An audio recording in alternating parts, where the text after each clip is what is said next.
This episode contains discussions of abusive and toxic relationships. Listen at your own discretion. It is Friday, the 7th of June, 2024. My name is Pigeon Rose, and this is my song of the day.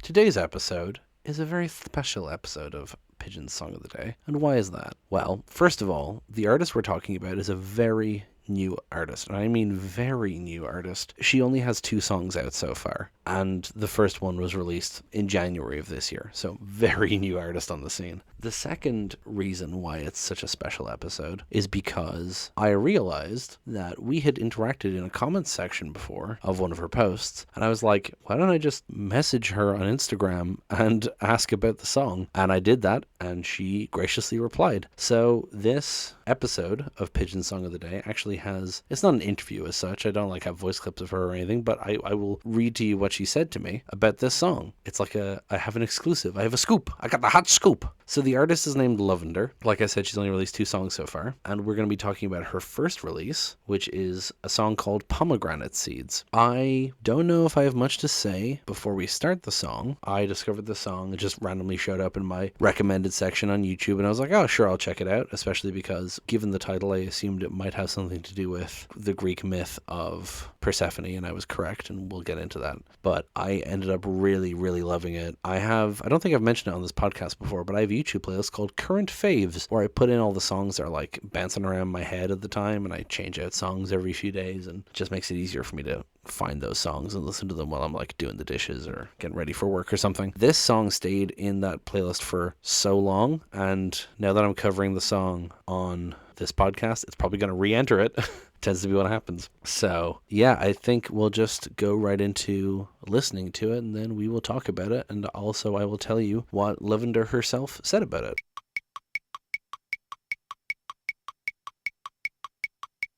There we go. Short and sweet dream pop track. Really love it. It just immediately captured my attention, and I really like the sound of it and her vocals.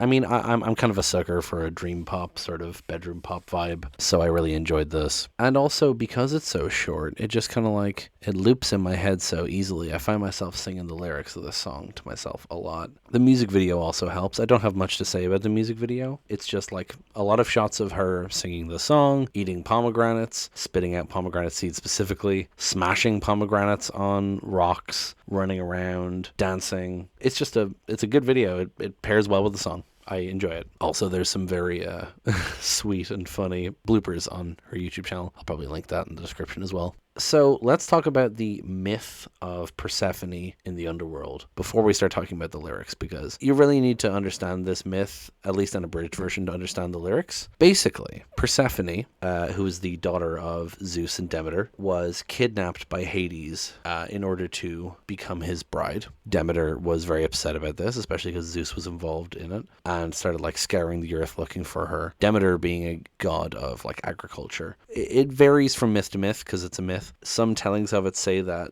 she refused to let the plant life grow while she was searching. Some myths say that she was just so deep in despair that she wasn't letting anything grow. But point is, while Persephone was in the underworld, stuff stopped growing. It became very wintry. And then eventually Demeter discovered that Persephone was in the underworld, and Zeus demanded that Hades return her, and Hades agreed, but not before he tricked Persephone into eating pomegranate seeds, which is it was a taboo thing in ancient Greek society to eat food from the underworld. So it meant that she had to return to the underworld for a third or half of the year, depending on the telling of the myth. And so when she would go above ground, the world would bloom and everything would be bright and beautiful and full of life. And then she would go to the underworld and everything would be cold and harsh and dead. And this was basically the Greek mythological way of explaining the seasons. I love when mythology does this. They create this fantastical story to explain natural phenomenon. you know? I mean, it's every mythology is full of it. That's why mythology exists. But Greek mythology in particular has some really interesting ones. Like the whole story of Echo as well is very interesting.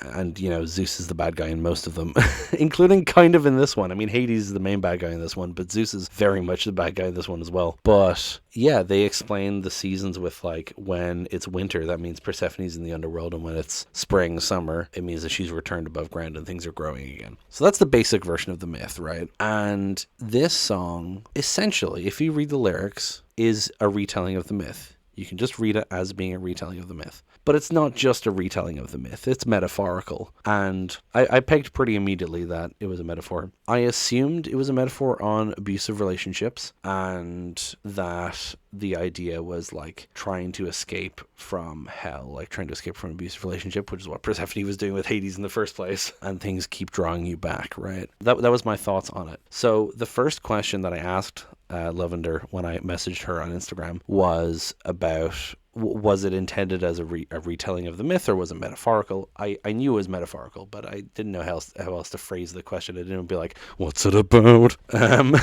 And she said, the song is definitely more of a metaphorical take on the myth. I centered on the imagery of pomegranate seeds because I felt like those are the most interesting aspect of the story. The song was never meant to be a super on the nose retelling of Hades and Persephone's relationship. I figured as much. So my second question was, what was the inspiration for the song? Which was very interesting to me because I probably first became really interested in Greek mythology when I listened to Hades Town, the album. Before it was a Broadway musical, I listened to the album in like 2014, so like 10 years ago now, which is wild. And loved it and learned a lot about like Orpheus and Eurydice and a few other things. And then when I did my writing and literature degree in college, is anyone shocked that I'm an English lit major? No? Okay. One of the things we studied was Greek plays, and this specific story didn't come up, but it just got me interested more in Greek mythology, you know? And then, of course, playing Hades and Hades 2, I learned even more and became interested in it again. And I feel like Greek mythology is just having its moment right now.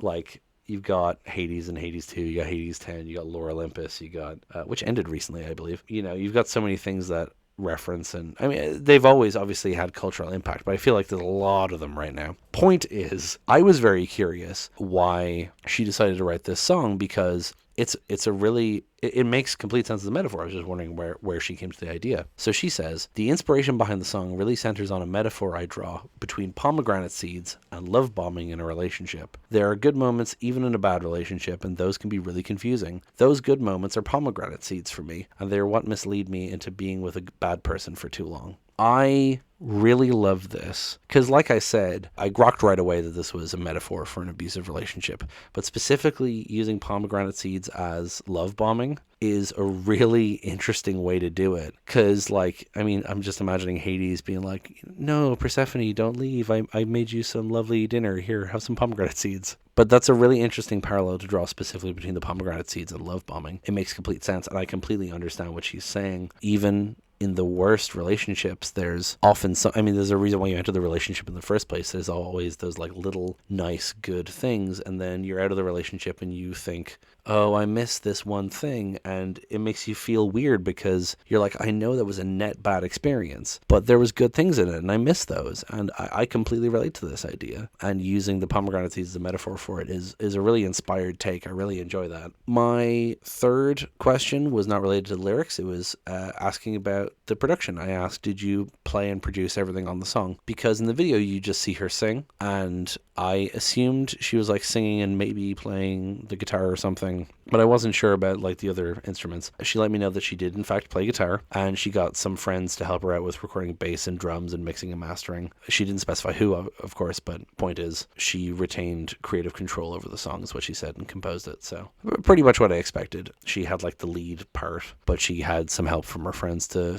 fill in the gaps, and yeah, nice. I will say, whoever mixed and mastered it did a good job. I really like the mixing of this song, because dream pop and shoegaze and all those kind of spacey genres, you're striking a delicate balance. You know, you're trying to make it sound ethereal and dreamy and wishy-washy while also being comprehensible. And the music itself is so spacey, like I said, but her vocals are also very clear in the mix while still being kind of ethereal and dreamy. You can still hear every word she's saying, and I love that. It's very well made that way. My final question for her was about her influences and inspirations in music. And she said, I'm really influenced by Lana Del Rey in the sense that she evokes such powerful emotions through her songwriting, and her discography is almost cinematic in that her songs create an entire world you can dive into. I also love Mazzy Star, and I'm a total sucker for 2010s indie pop like Lorde and Marina and the Diamonds. That all made immediate complete sense to me. In fact, when I was just listening to Pomegranate Seeds now, I was watching the music video for this episode. Mazzy Star was recommended in one of the videos that popped up at the end, so that's funny. This makes complete sense to me. Unfortunately, I'm going to have to break her heart and the heart of so many people listening, because I can't stand Lana Del Rey. I really can't. Well, okay, I should clarify. I actually really liked Norman fucking Rockwell. I was surprised. I really liked that album. But other than that, I don't really like Lana Del Rey at all. But I understand what she's saying here about like the powerful emotions of her songwriter and the cinematic, like the world that she creates. I completely get what she's saying, and I can see that influence on this song. Mazzy Star also makes complete sense. An artist who I really need to listen to because I love this kind of music, and I know I would love Mazzy Star. I know, like, I only know like 3 or 4 of their songs, but I like all of them. So I really need to fucking listen. Maybe this will finally make me fucking listen to them. And then Lorde, I'm kind of meh on Lorde. I like some of her songs, but I haven't listened to too much of her. Marina, I really enjoy, and that makes sense to me as well. There is something about that 2010s indie pop, even though indie pop is a contradiction of a term, but I do get what she's saying, and those all make sense as influences for her. Man, I realized I didn't actually read the lyrics out, but I don't know if I need to, because I've already told you the thing, but I'll read them out anyway. You keep feeding me those pomegranate seeds, but I think I'm ready now. I'm crawling out of hell now. Anything to keep you in, something I know I can't win, say you'll never stay around, but I love the sound. Now nothing's able to grow, but honey, you reap what you sow. Baby, it's starting to snow. You could stop it if you could let go. Nothing I wouldn't do to get the hell away from you, waiting for you to come through. It's giving me deja vu. We could do another year. We can play it by ear, go back to what we were. We can do it all again. Love me back or play pretend. I'll be back for sure. I don't think I need to do like a line by line analysis because I've already given you the whole analysis of the themes, but I think it's a really clear and succinct summary of the myth and application to abusive relationships, specifically that thing of pulling them back in, like Hook that I was talking about last week, pulling you back in towards the person, like them trying to entice you back, and that whole we could do another year, go back to what we were, you know, just like begging to go back to what it was and remember the good times. Ugh. Yeah, I think that's pretty much all I have to say. I hope you enjoy this song. Please check out her other song, Until It Stops, that she released a few weeks ago. It's also very good. When I messaged her, she said she was working on her next song. So I look forward to that. I look forward to everything. Honestly, I'm just so excited. I discovered a new artist that I really enjoy, and I'm excited to see what she comes out with. I'd love to see an album someday. So please go ahead and support her, subscribe to her YouTube channel, follow her on Instagram, all that good shit. I think she's an artist with a lot of potential. I feel like Pomegranate Seeds is going to be one of my most played songs of the year. Yeah, I don't think I have much else to say. I do want to thank her. I don't know if she's going to listen to this, but I do want to thank her for answering my questions, because this is a nothing podcast. She has 94,000 views on her song, and I have like, my most viewed episode is the Led Zeppelin episode with like 300. That's less than her second single, actually. But yeah, no, thank you so much for answering my questions. It was so cool to be able to have that interaction and to provide that kind of information on my podcast. And thank you, listener, so much for listening. Please subscribe, give a like, leave a comment, tell your friends, tell your enemies, listen to Lovender, and I will talk to you tomorrow. Break it down.